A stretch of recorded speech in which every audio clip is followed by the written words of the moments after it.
a nossa revista, lição número 5, necessidade de arrependimento e confissão. Diz assim: pequei contra o Senhor, disse Natã a Davi, também o Senhor te perdoou o teu pecado, não morrerás. Segundo Samuel 12, capítulo 12, versículo 13. Nesta lição, estudaremos o Salmo 51, que retrata o estado psicológico e espiritual de Davi, logo após o profeta Natã haver revelado 2 graves pecados do rei, homicídio e adultério. O texto traz sua confissão e restauração. A confissão é realmente necessária, surte plenos efeitos. Ocultar as transgressões traz derrota e ruína, mas a confissão e o abandono do pecado trarão perdão.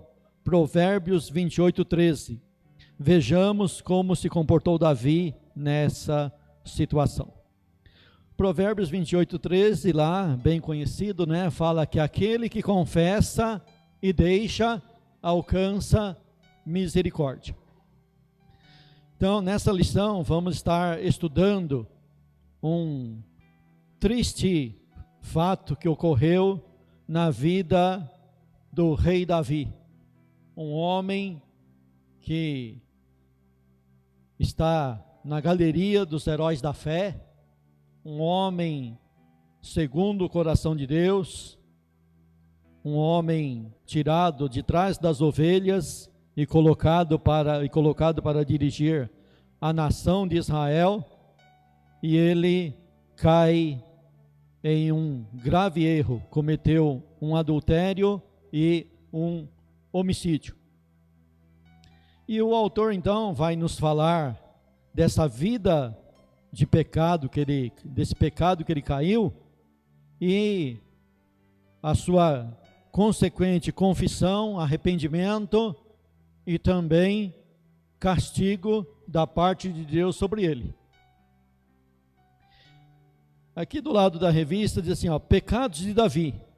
Vivendo uma fase de indolência, Davi ficou em Jerusalém, deixando de ir à frente de seus exércitos em batalha contra Amon. Segundo Samuel, capítulo 11, versículo 1. Então note aqui que o povo de Israel, a nação, o exército da nação de Israel, estava em combate. Era um período que era a época dos reis estarem em combate. Porém, Davi não foi.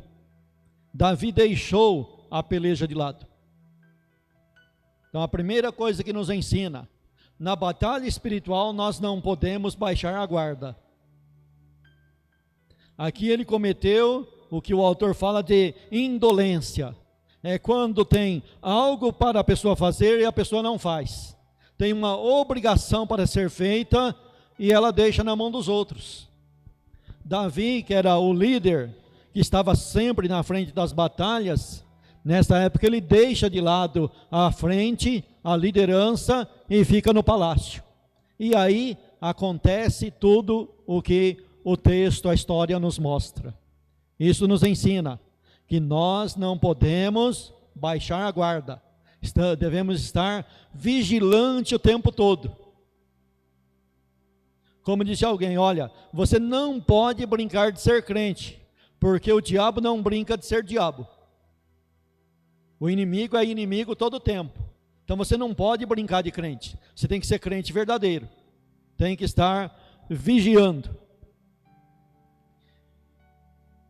Tópico 1. As circunstâncias históricas. Esta lição deve ser estudada à luz do relato de 2 Samuel, capítulo 11 e capítulo 12, onde temos o registro da queda de Davi.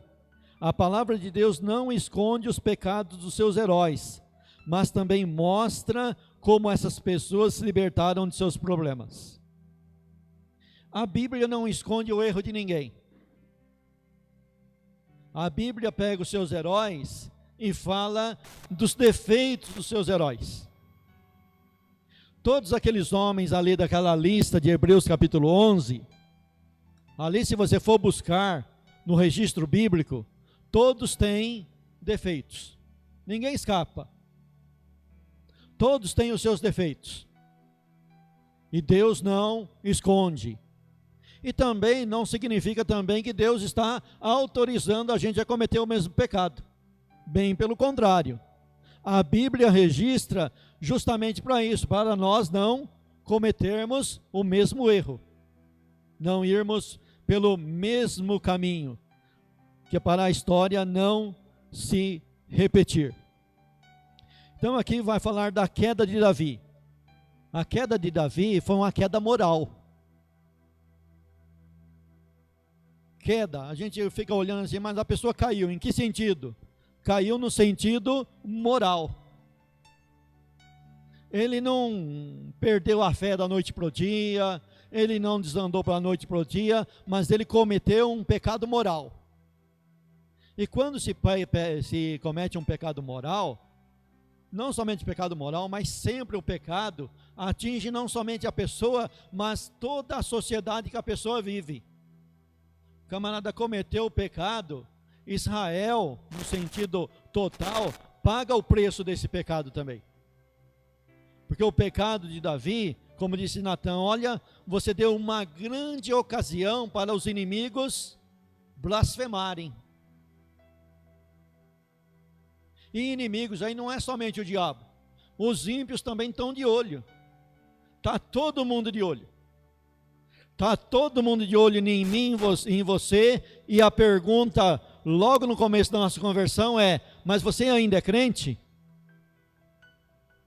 As pessoas se posicionam de lado, numa certa distância, e só fica esperando você cair. Para quê? Para apontar. Está vendo? Não falei? Eu não disse? Isso aí é fogo de palha, rapaz. Isso aí era um camarada torto e agora está dizendo que é santo. Isso aí é conversa furada. Esse camarada está se escondendo atrás da Bíblia. Então o pecado dá uma chance de falar mal de Deus, de blasfemar contra o bom nome de Deus. Você já prestou atenção na oração do Pai Nosso? Que você pede para que o nome de Deus seja santificado? Mas pensa bem, Deus é santo, é santo, é santo, e eu preciso orar para pedir para o nome dele ser santificado? É que ele pegou o nome dele e emprestou o nome dele para nós. E nós, o que fazemos com o nome dele? Colocamos o nome dele em jogo. O nome de Deus está sobre nós, o nome de Deus está sobre as suas testemunhas, o nome de Deus está sobre os seus personagens, os seus escolhidos. No caso aqui, o povo de Israel, e no nosso caso, trazendo para os nossos dias a igreja. O nome de Deus está na igreja, e as pessoas ficam de olho na igreja. Está pensando que o pessoal não fica de olho nessa portinha aqui? Tem gente que passa e só fica olhando, só esperando. Ó, esse daí não vai ser igual o que passou por aqui? Ó, tem toda a cara que vai ser igual. Então nós temos que aprender a lidar com o pecado. O escritor aos Hebreus fala assim: olha, o pecado que tão de perto nos rodeia. Às vezes a gente olha para a história de Davi e para a história dos outros heróis da fé e queremos achar uma brecha ali para justificar o nosso erro. Mas não é esse o ensinamento verdadeiro das Escrituras. O ensinamento verdadeiro das Escrituras é dizer: olha, Davi pecou e pagou um preço alto pelo seu pecado. Você pode ver lá na história de Natã lá, que vai ser dada uma sentença para ele lá, e vai ser falado para ele: ó, você não vai morrer, mas espera que a correção vai vir. No caso de Davi, temos o registro do fato e das consequências do seu pecado. Mais tarde, quando repreendido pelo profeta Natã, Davi confessou o seu pecado e foi perdoado. Isso naturalmente não foi fácil para Davi, porém necessário. O Salmo 32, aqui no rodapé do lado da revista, diz assim: o Salmo 32 também descreve os sofrimentos espirituais de Davi. Fala da felicidade do homem arrependido e já perdoado. Então, entre o primeiro acontecimento na vida de Davi, que foi o adultério, até passar pelo homicídio, depois do homicídio vir o arrependimento, houve um período. E não é um período curto, não. É um período que deu tempo da criança nascer. Depois que a criança nasceu, olha, Davi, ele começou a lidar com o pecado de uma maneira assim, bem humana mesmo. Bem propícia para o nosso jeito. Porque assim, o camarada comete um pecado, e ele fala, bom, ninguém viu. Como ninguém viu, eu tenho que dar um jeito para ninguém continuar vendo. Então ele comete o adultério e depois recebe o recado. A mulher manda o recado para ele, olha, Davi, eu estou grávida. E agora? Bom, ele cometeu o pecado, ninguém viu, ninguém ficou sabendo, ninguém presenciou, não tem testemunha para ir apedrejar ele, mas agora foi dado um recado para ele, olha, eu estou grávida, e não tenho, mas não, eu tenho que dar um jeito de esconder. Ao invés de se arrepender, ele vai, como ele próprio escreveu, um abismo chama outro abismo. Para esconder o erro, ele comete um outro erro, e vira uma bola de neve. Mas o interessante é que se você ler o Salmo 32, você vai ver no Salmo 32 que mesmo lá no começo do pecado, existia algo dentro de Davi que eu e você tem também, que todo ser humano tem, que chama-se consciência. E a consciência falava, a consciência dizia, mas o que o homem faz com a consciência? O homem tem em si o poder de manipular a consciência, de calar a consciência. E ele começa então a buscar desculpas, ele encontra desculpas. Hoje mesmo tem pessoas que encontram desculpa para o seu pecado. Olha, Davi pecou, então eu também posso pecar. É o camarada calando a consciência, dizendo para a consciência. Você pega um camarada cometendo um erro, e dentro das escrituras você vai chamar a atenção dele, geralmente o que ele te fala?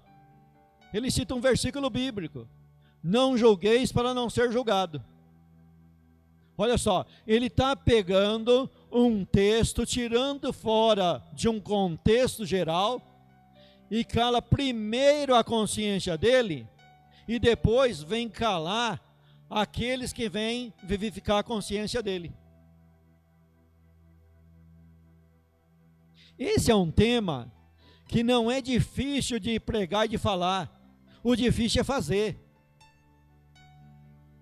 O difícil é realmente entrar pelo caminho do arrependimento. Porque Davi, no Salmo 32, dá a entender que ele ficou um bom tempo lutando com isso dentro dele. Que ele usa lá a expressão sequidão de estio. O que é sequidão de estio no Salmo 32? É quando fica muito tempo sem chover, aí vem aquela seca e destrói tudo. Então significa que ele vinha lutando com isso, dentro da sua consciência, dentro de si, uma guerra espiritual, durante muito tempo. Até chegar ao ponto de dizer assim, olha, o Senhor me quebrou os ossos. O que significa o Senhor quebrou os ossos? Os ossos é a parte mais firme do ser humano. É a parte dura do esqueleto humano. O esqueleto humano tem aquela firmeza. O que isso significa? A dureza do homem natural. A dificuldade da pessoa chegar ao ponto de arrependimento. Precisa de um trabalhar de Deus contínuo e duradouro no interior da pessoa, até a pessoa se render. Então, o julgamento de Deus começa lá no interior. Começa a repreensão dentro de mim e de você, falando a consciência acusando. E eu vou falando para minha coisa, não, calma, Deus é bom. E pega o texto, Deus é bom, Deus é amor. E esquece que o amor de Deus também é justiça. E vai emaranhando. E Davi agora precisava esconder. Ele estava escondendo a consciência dele, mas ele precisava esconder para que a congregação não descobrisse, para que o povo de Israel não descobrisse. Aí ele tem uma ideia. O ser humano, para ter ideia, para esconder o pecado, olha, camarada é inventivo, viu? Camarada é engenhoso. Camarada, para esconder o pecado, ele é bem engenhoso. A gente vê cada coisa, cada conversa, cada texto tirado do contexto para justificar o erro, que não é brincadeira. O camarada pega até dentro da Bíblia um texto para justificar o erro dele. Mas o camarada é bom, viu? E ele então teve uma ideia. Interessante, né? O que ele fez? O marido da mulher estava em batalha, Urias. E ele então manda um mensageiro chamar Urias. Para quê? Para pedir para Urias um relatório, olha só. Mas que honra, né? O rei está me chamando para me dar um relatório. Em vez de ele chamar o general Joabe, ele chama o soldado. É do soldado ficar inchado, né, rapaz? Mas que rei bonzinho, rapaz, me chamou para pedir um relatório. Da noite para o dia o soldado virou escrivão. Da noite para o dia o soldado virou secretário. Mas que promoção, hein? Misericórdia, tem umas promoções por aí que, olha, só depois que você aceita a promoção, mais alguns anos que você vê o resultado. O resultado da promoção. É igual os pentecostais falam, olha, cuidado com o prato. Cuidado com o prato que vão te oferecer. E Urias, então, veio lá da batalha para dar um relatório para o rei. Nem sabia que era relatório, mas foi lá e ele deu o relatório. Depois de dar o relatório, olha só como que é o negócio, né? Bem engenhoso Davi. Urias, agora está muito bem, deu um presente para Urias, deu comida para ele, tratou ele muito bem, mandou iguarias do rei é coisa boa, coisa que o soldado lá no campo de batalha, só sonha. E falou para ele, vai para sua casa. Para quê? Para chegar em casa e ter um relacionamento de marido e mulher. Porque dali a alguns meses, e aí, não, é filho dele, ele teve em casa. Para encobrir o pecado. O interessante é que, se você olhar, a moral de Urias era muito grande. Um soldado, um servo honrado, que pensava não em si, mas no próximo.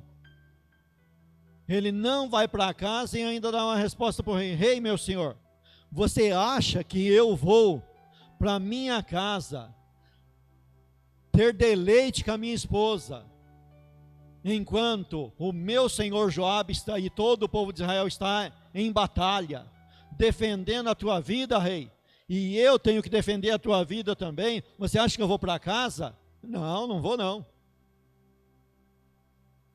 O interessante é que Urias ali, para resguardar a ética dele, ele desobedece o rei.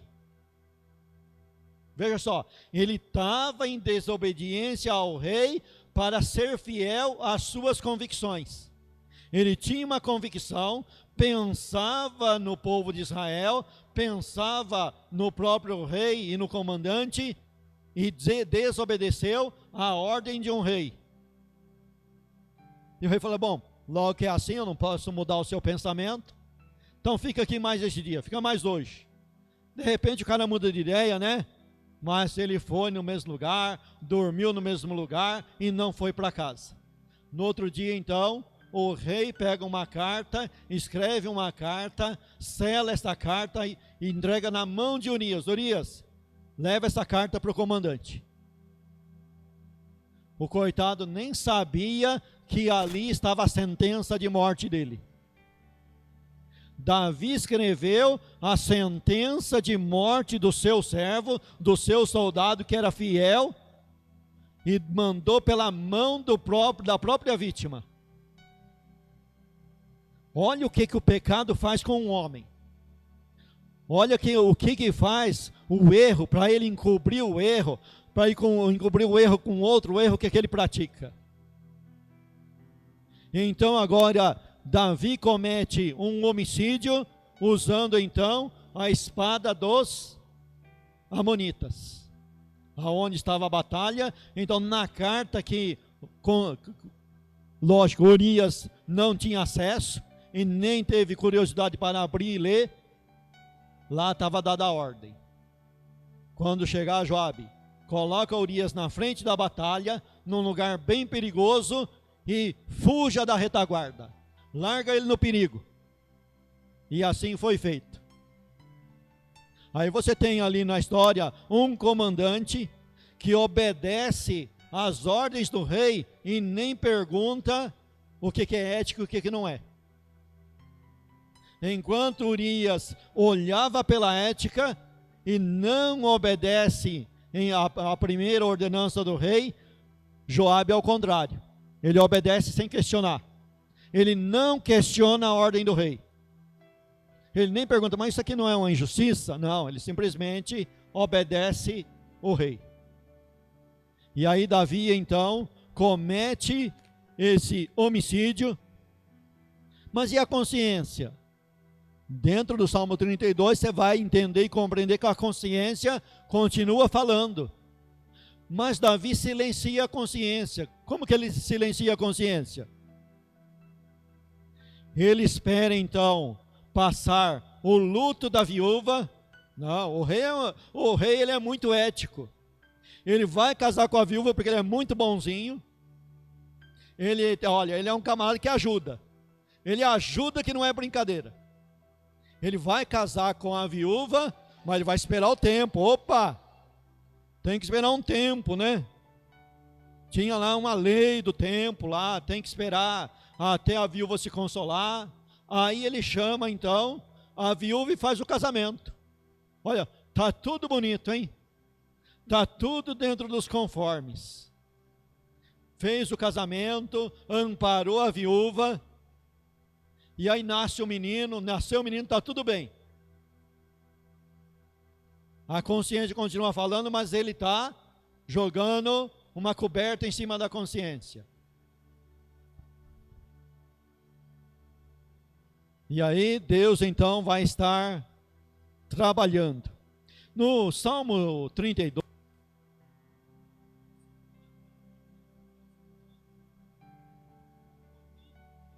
que é santo, orará a tempo de ser ouvido. Nesse versículo do Salmo 32 ali, é a santificação posicional. O que é a santificação posicional? É aquilo que Deus falou, olha, eu te separei, você é santo, você me pertence, você é meu. Então, para esses, há dentro das Escrituras uma promessa que quando orarmos vamos ser ouvidos. E é isso que Davi está falando, olha, eu tenho uma santificação posicional e Deus então me ouviu dentro dessa santificação posicional. Subtópico 2, definindo confissão. Que é confissão segundo a Bíblia? É uma pergunta aqui que ele faz. Então nós estamos aqui, passamos o tópico 1 e vamos entrar no tópico 2. Lidar com a consciência e realmente ouvir a consciência não é obra para mim e para você. É obra para Deus, é obra para o Espírito Santo. Se Deus não agisse na vida de Davi, ele morreria em pecado. Se Deus não agir na minha e na tua vida, nós morreremos em pecado. Porque confessar não é coisa fácil. É fácil de explicar, mas não de fazer. Que é confissão segundo a Bíblia? Ela tem dois sentidos básicos.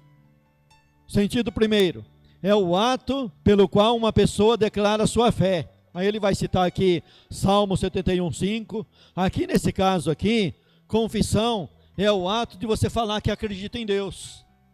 Aqui no Salmo 71, versículo 5, Davi, o salmista simplesmente fala, olha, o Senhor é a minha esperança. Ele está fazendo uma confissão. A confissão de Romanos, lá Paulo dizendo assim, olha, se com o teu coração creres e com a tua língua confessares, serás salvo. É uma confissão, eu acredito em Cristo, acredito de coração e confesso que Cristo é o meu Senhor, meu Salvador. Existem confissões no passar da história um pouquinho mais complicada. De acordo com que a igreja ia entrando em heresias, então vinha uma reforma e se fazia uma confissão mais complicada, onde se tinha mais teor, mais coisas citadas. Quando eu declaro, olha, a Bíblia é a minha única regra de fé e prática, eu estou fazendo uma confissão. O nosso estatuto da renovada faz essa confissão. E todo membro, quando aceita vir para o nosso meio, no batismo, ele faz essa confissão concordando com o estatuto da igreja. Então, confissão nesse sentido é isso. Mas agora tem o lado negativo da palavra confissão. Ponto 2 aqui, subtópico 2 do ponto 2. É o ato pelo qual uma pessoa reconhece o seu pecado. Aí ele vai citar Daniel, capítulo 9, do versículo 3 ao versículo 20. É a oração de Daniel, quando ele faz uma oração sacerdotal. Na oração sacerdotal, o que Daniel faz? Ele pega o pecado do povo de Israel e coloca como sendo dele. É se colocar na brecha. É pegar o pecado da igreja e dizer, olha, o pecado da igreja é meu pecado. Embora eu não tenha feito o pecado que alguns no meio da igreja fizeram, mas estamos todos no mesmo corpo, somos todos membros de uma família, e o pecado de uma pessoa se torna meu também. Então Deus, se Ele quiser excluir a comunidade inteira por causa do pecado de um, Ele pode. Por quê? Porque nós somos um corpo, e quando um erra, todo o corpo erra. Por isso que quando um líder ou qualquer pessoa da igreja cai numa desgraça de adultério, de pecado moral, o mundo inteiro fala, olha, você vai naquela igreja lá, misericórdia, não sei como você tem coragem de ir lá, não sei o que você está fazendo lá, aquele lugar lá, e a notícia vai longe, viu? Mas vai longe. Notícia boa não vai não, mas notícia ruim vai longe. E por mais escondido que você esteja, chegam na tua porta e falam. Assim que eu mudei lá para Pauliceia, um lugar que vizinho não fala nem bom dia, nós compramos água num lugar, chegou um motoqueiro entregar água, e começou uma conversa com a Marluce. O cara já sabia de tudo. Rapaz, não adianta, olha, o negócio vai longe, o pecado vai longe. E a oração de Daniel, infelizmente o pessoal do G12 pega isso daí e faz uma doutrina diabólica, mas Daniel estava orando pelo pecado presente, pelas pessoas que ainda estavam vivas. Os que já tinham morrido, não tem mais conserto, mas o conserto está daqui para frente, e a oração, o arrependimento, traz isso, para a igreja continuar viva, para o povo de Israel continuar vivo. Deus levantou alguém na brecha, colocou na brecha, e levou essa pessoa ao arrependimento, e através desse arrependimento, Deus continua a obra. Por isso que a lição fala, é necessário arrependimento, é necessário confissão. E o que é confissão? Confessarei ao Senhor as minhas transgressões, e tu me perdoaste a culpa do meu pecado. Não confunda arrependimento com confissão. E aí ele vai dizer aqui, ó, arrependimento é o primeiro passo para afastar-se do pecado. Pode acontecer da pessoa se arrepender, mas não ir adiante. A consciência fala, o camarada fica triste. Outra coisa também, não confunda arrependimento com remorso. Lágrimas de remorso não levam o camarada a lugar nenhum, bem pelo contrário, leva para o suicídio. Judas chorou e se enforcou. E se suicidou. Por quê? Porque não era arrependimento, era remorso. Está cheio de pessoa com remorso.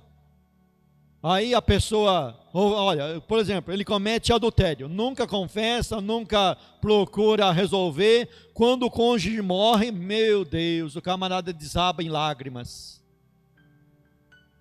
É remorso. E chora. E a gente olha do lado, olha assim de longe, olha, nossa, coitadinho, está tão triste.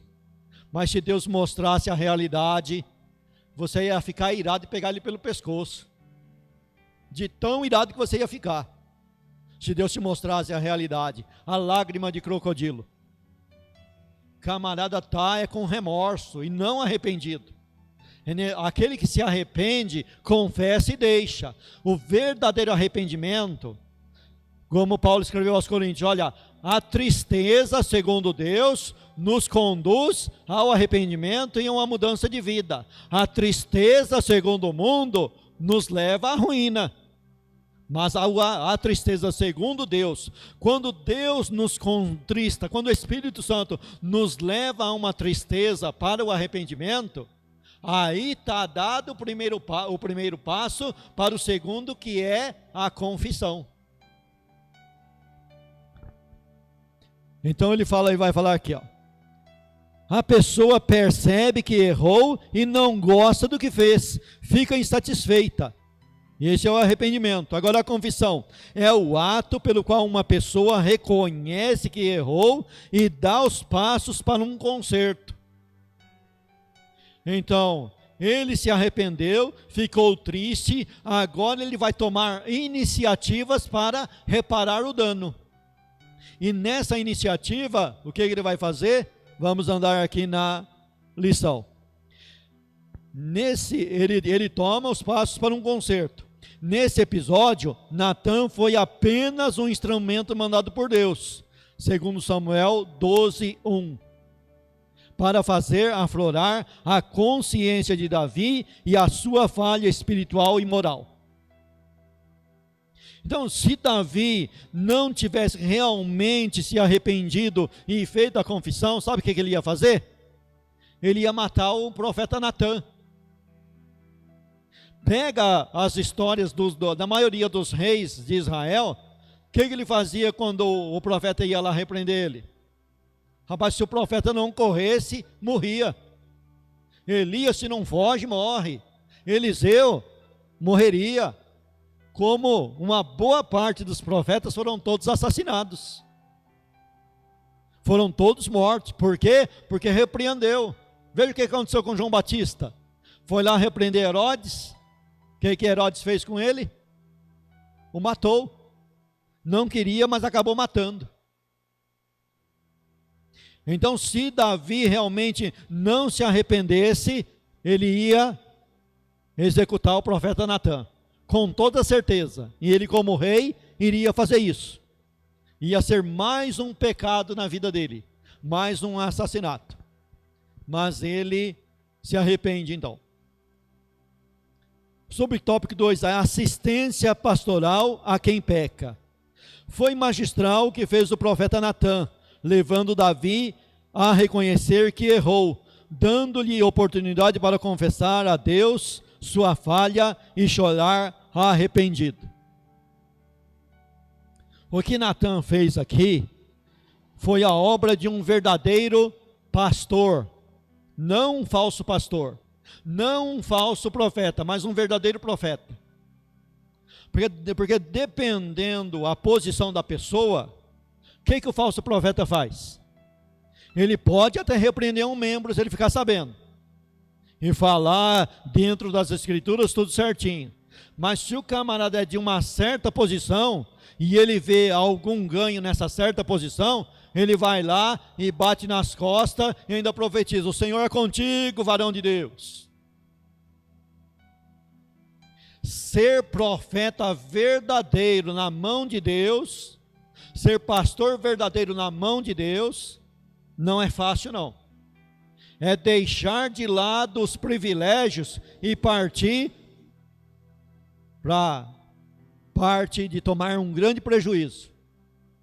Porque chamar a atenção de um homem na posição de liderança é estar fechando a porta para ele mesmo. Mas Natã não olhou nada disso e foi lá e fez o que deveria ser feito segundo Deus. E com isso abriu a porta para Davi se arrepender. De fato, duas são as grandes dificuldades de quem peca, de quem cai em algum erro. Primeiro é admitir que errou, e segundo, confessar que falhou, buscando um conserto. É aquilo que nós já comentamos. Camarada, quando erra, ele procura de toda maneira esconder o erro dele, ao invés de reconhecer que errou. Principalmente se ele tem uma posição, uma reputação para estar resguardando. Então ele pensa assim: olha, se eu contar, eu acabo com a minha carreira. E quando na realidade ele acaba com a carreira dele, quando ele deixa de confessar, quando ele deixa de se arrepender e confessar. Normalmente o membro vê a igreja como uma comunidade de santos. É outra coisa também que acontece com as pessoas mais comuns na igreja. Porque ele pensa assim, imagina que ele é o único que está fora do caminho da pureza. E assim, escondem dos outros suas falhas, passando a viver em hipocrisia. Então é um erro ficar pensando assim, olha, dentro da igreja, todo mundo é 100% correto, então eu não vou confessar o meu erro. É errado pensar assim. A Bíblia, pelo contrário, a Bíblia ensina assim, ela pega o exemplo de Elias, e Tiago fala assim, olha, Elias era sujeito às mesmas paixões que nós. Todos são sujeitos às mesmas paixões. Ninguém é super. Ninguém está blindado. Todos precisam da graça e da misericórdia de Deus. Só Deus que nos guarda de tropeçar na vida moral. Só Deus nos guarda de cometer grandes pecados. Só Deus. Então ninguém é melhor do que ninguém. Todos são nivelados por baixo.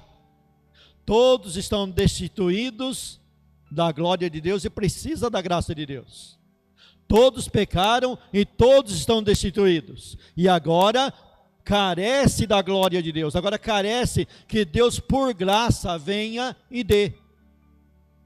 Por misericórdia, Ele vem e nos dá. Tópico 3. A restauração de Davi.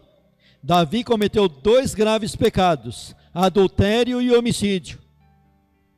Repreendido, não alegou inocência. Não lançou a culpa sobre outros, não culpou as circunstâncias. Você já sabe, de cor salteado, que nós tudo gostamos de colocar a culpa no diabo, né? Não, foi o diabo. Ô irmão, não, mas sabe o que é? Foi o diabo. Não tem nada disso. Foi eu e você. Davi reconheceu, foi eu. Foi eu que cometi o pecado. A sugestão veio de alguém. A sugestão veio das circunstâncias. Mas o culpado sou eu. Foi eu que aceitei. Foi eu que falei sim. Foi eu que dei o aval. Foi eu que cometi o delito.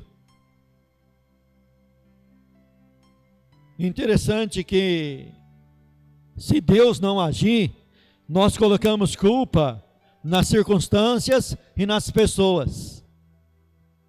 Sabe que nesse jogo de empurra aí, a vítima vai ser a culpada? A vítima vai levar a culpa? Não, sabe o que é? Profeta Natan. A mulher também estava tomando um banho num lugar que não podia estar tomando banho. Ó, colocando a culpa na mulher. Lembra a história de Gênesis lá? A queda do homem? Deus pergunta para Adão: Adão, mas quem te mostrou? Ó, foi a mulher que o Senhor me deu. De quem que é a culpa? A culpa é de Deus e da mulher. Aí Deus não responde nada. Vai para a mulher, ó, foi a serpente. Aí Deus parou aí. Vai perguntar para a serpente, ela vai colocar a culpa em alguém. É os outros que é culpado. Eu cometo o erro e a vítima que é a culpada. Eu fico olhando assim para o acontecido aqui de Davi.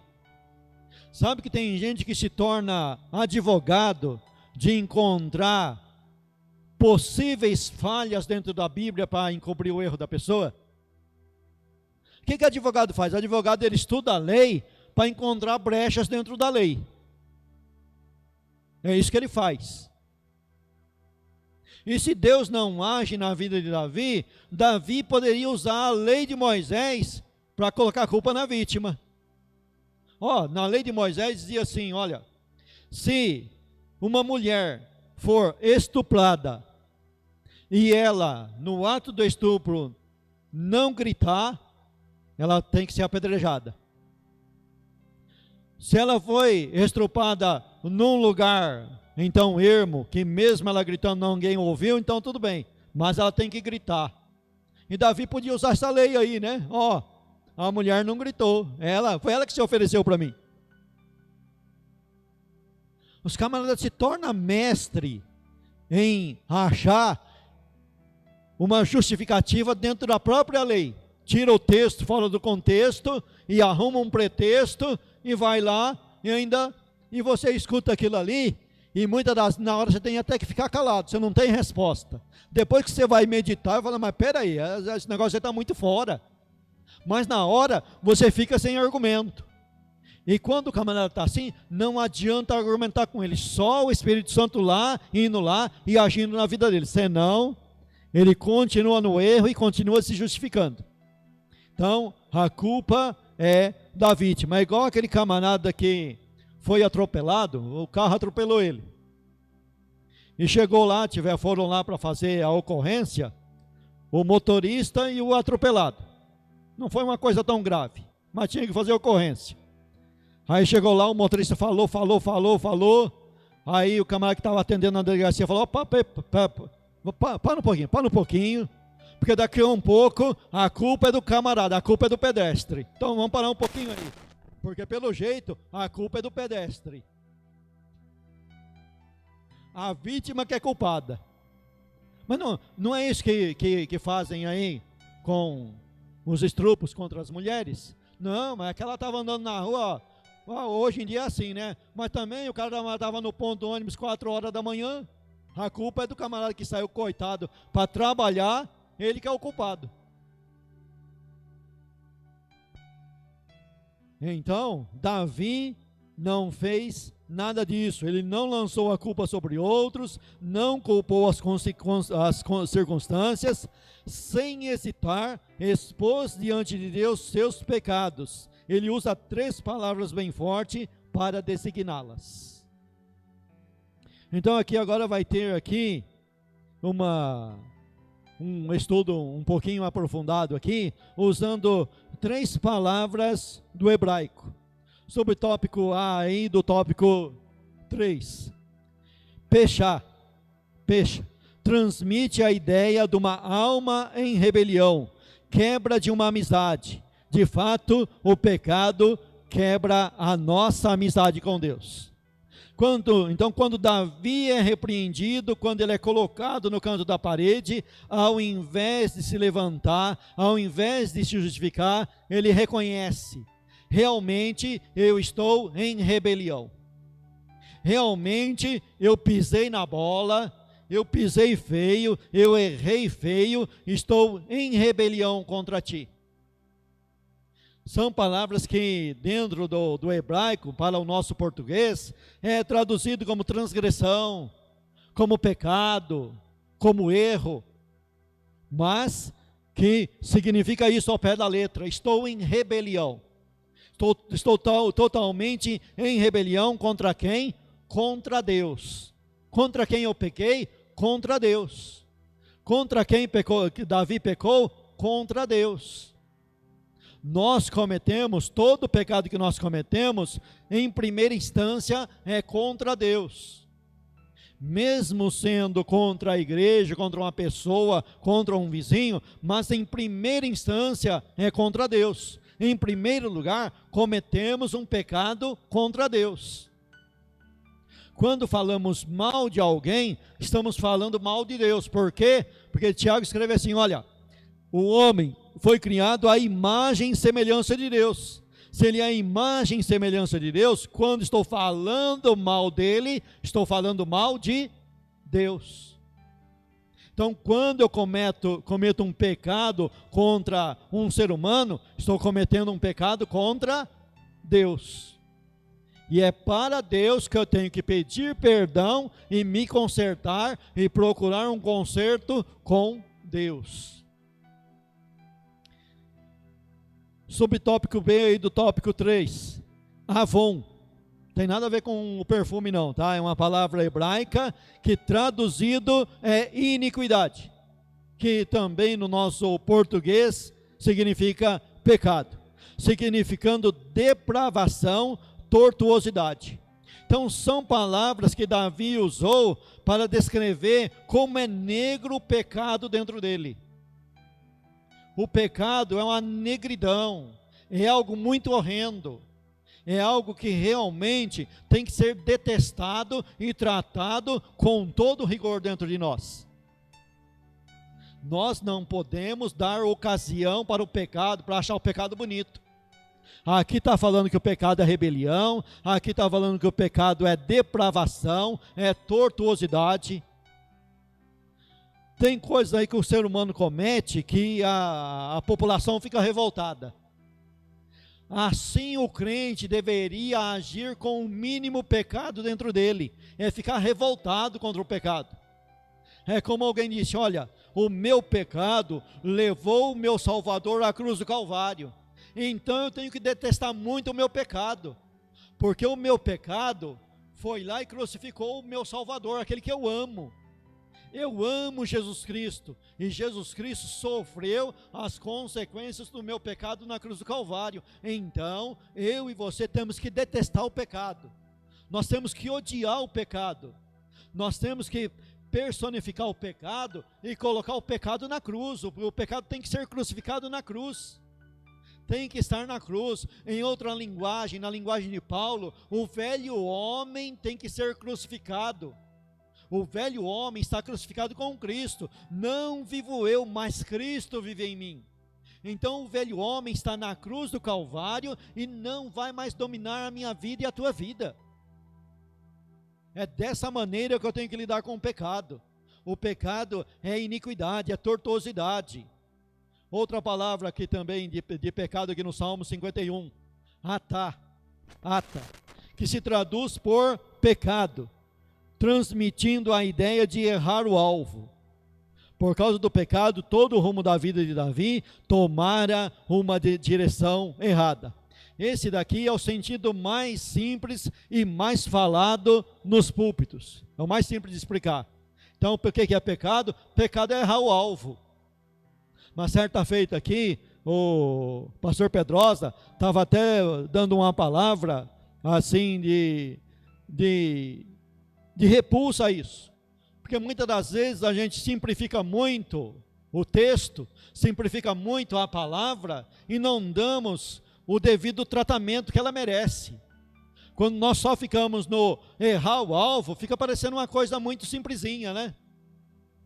embora seja isso, mas fica muito simplesinha. Então pecado é errar o alvo, é tortuosidade também, é depravação, é ser depravado. Se Deus não agir, a gente continua pecando e vai fazer pecados de tal maneira que você vai encontrar sobre Israel. Olha, o povo de Israel, vocês cometeram pecados que nem o povo que morava aqui nessa terra cometeram o mesmo pecado que vocês.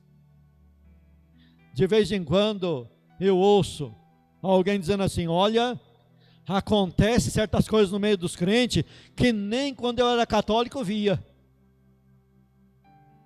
E citando Paulo na igreja de 1 Coríntios, olha, ele chama a atenção lá, dizendo assim: olha, mas nem entre os gentios acontece o que aconteceu no meio de vocês.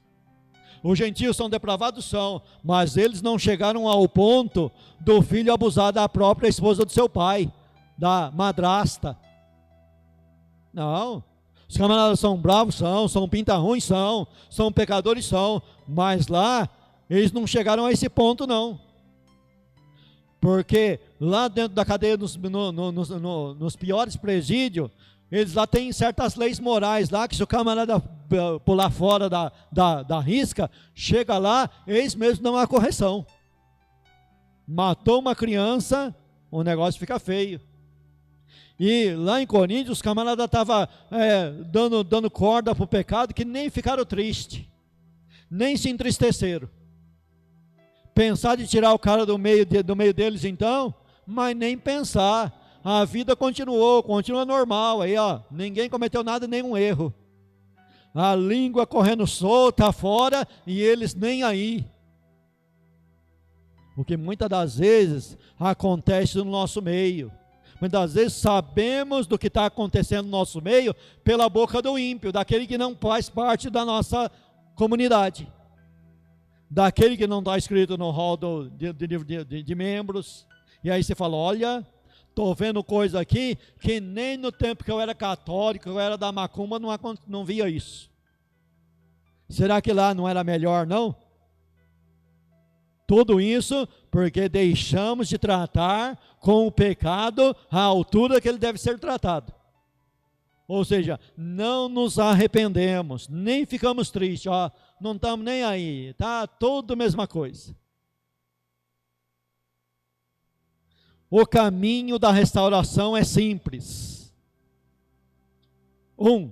Confessar seu pecado a Deus. 51:4. Davi confessou não ao profeta Natã, mas ao Senhor.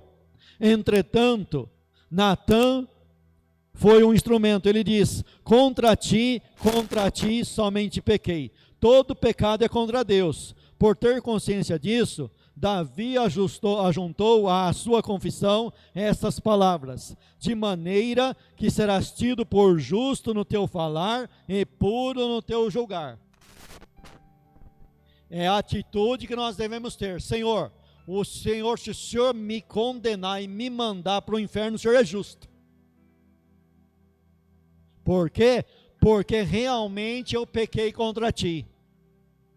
E João, escrevendo na sua carta, a primeira carta de João, ele diz assim: olha, se nós dissermos que não temos pecado, somos mentirosos. E além do mais, falamos que Deus é mentiroso. Porque se Deus mandou Jesus Cristo morrer na cruz do Calvário, é porque era necessário. Porque se alguém não fosse pecador, então era só esperar esse cara nascer e fazer a obra de salvação. Mas não, precisou ele enviar Cristo na cruz do Calvário. Então nós não podemos chamar Deus de mentiroso. Nós pecamos, e o interessante é que o Salmo 51, ele começa assim: olha, tem misericórdia de mim, ó Deus, segundo a tua benignidade. Não é pedir, achar que vai ser perdoado por aquilo que você vai fazer para Deus. Você não tem como fazer a obra de expiação. Você precisa depender 100% da graça de Deus. Para ser salvo e para continuar salvo, você precisa da graça de Deus. Pregamos graça no início da conversão e dizemos, olha, é necessário graça no decorrer da caminhada cristã. Todos os dias nós precisamos da graça de Deus. Davi ora segundo a benignidade de Deus.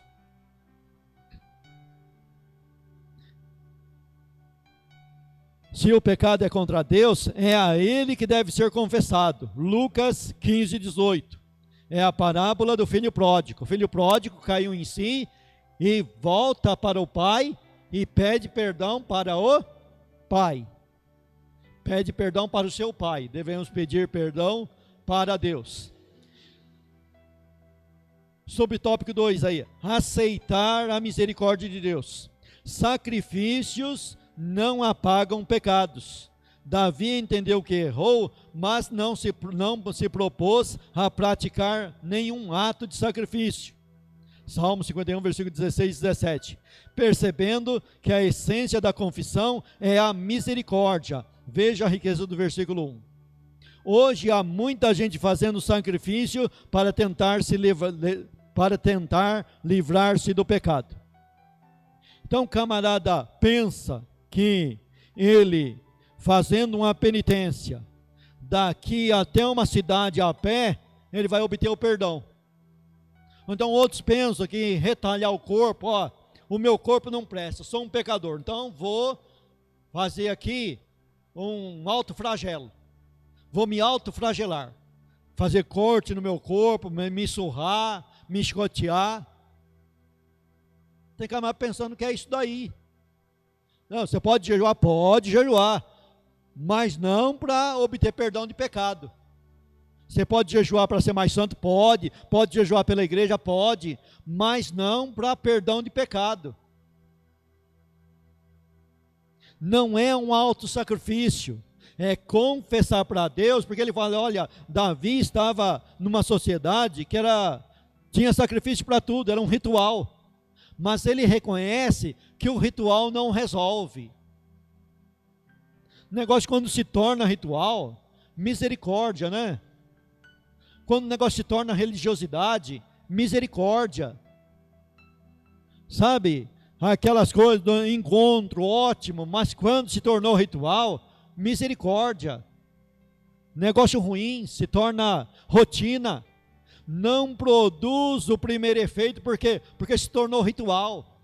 E Davi reconheceu isso, olha, se sacrifício resolvesse, eu tenho dinheiro, tenho uma boiada, tenho uma manada, o que não falta na minha mão é coisa para sacrificar.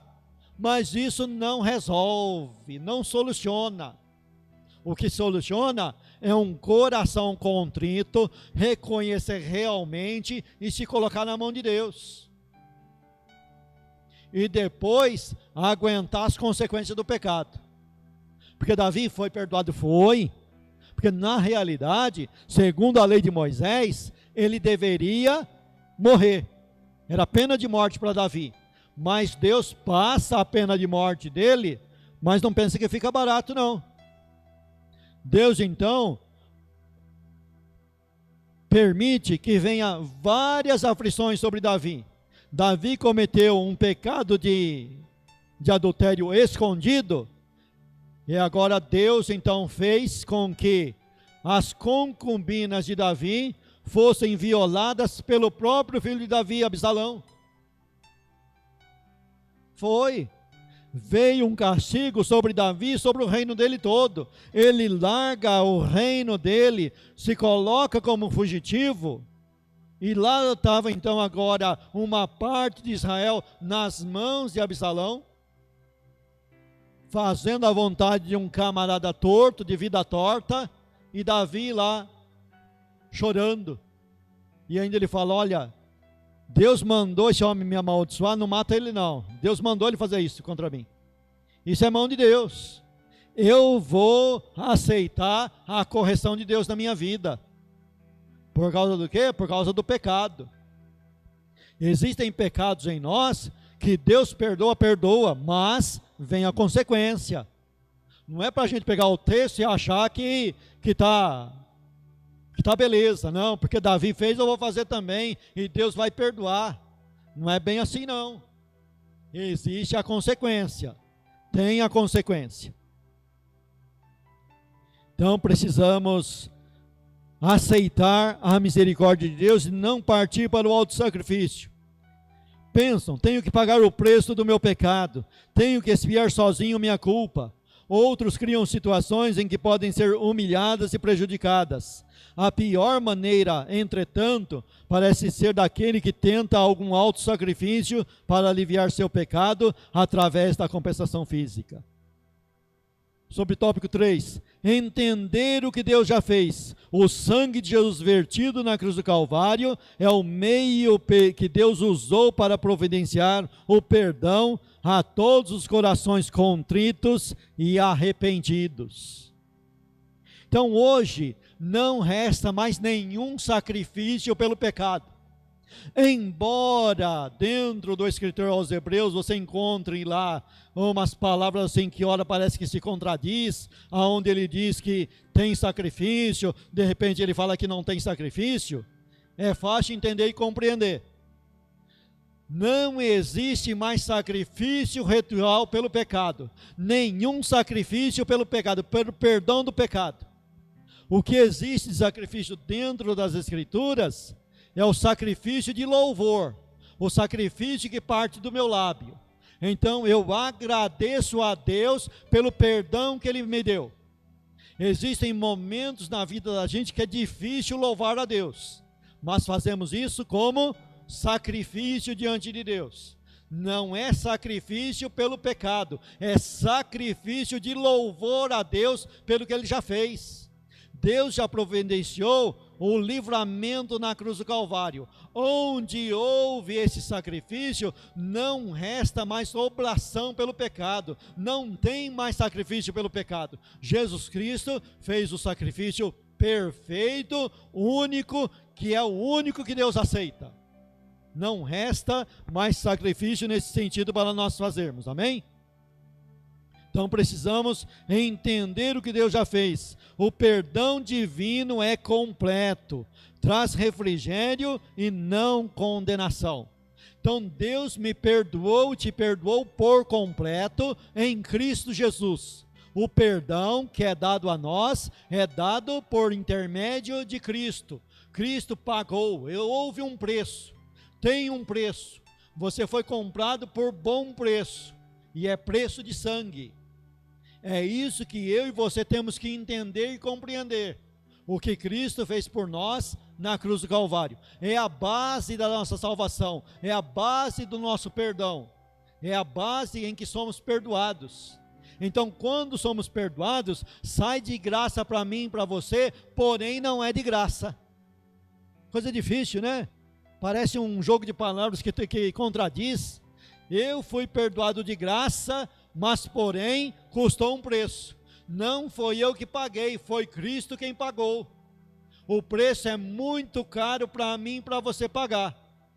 Nós não temos condições, nem a mim mesmo e nem a você, mas Cristo pagou por mim e por você. Cristo já pagou na cruz do Calvário. Receba e aceite o perdão. Não deixe o inimigo pôr dúvida em sua cabeça. Pecado confessado é pecado perdoado.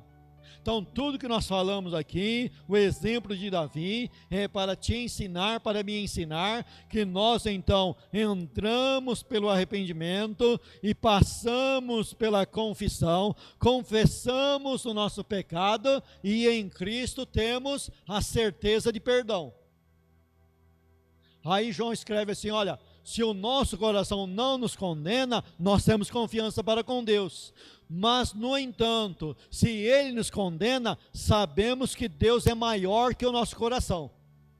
Então não vamos confiar na nossa emoção, confiemos na palavra de Deus. A palavra de Deus é maior do que a tua emoção. Você se sente perdoado? Amém. Não se sente? Amém do mesmo jeito. Você é perdoado do mesmo jeito. Porque o perdão não está na garantia da tua emoção, do teu sentir. Está na garantia do que Cristo já fez.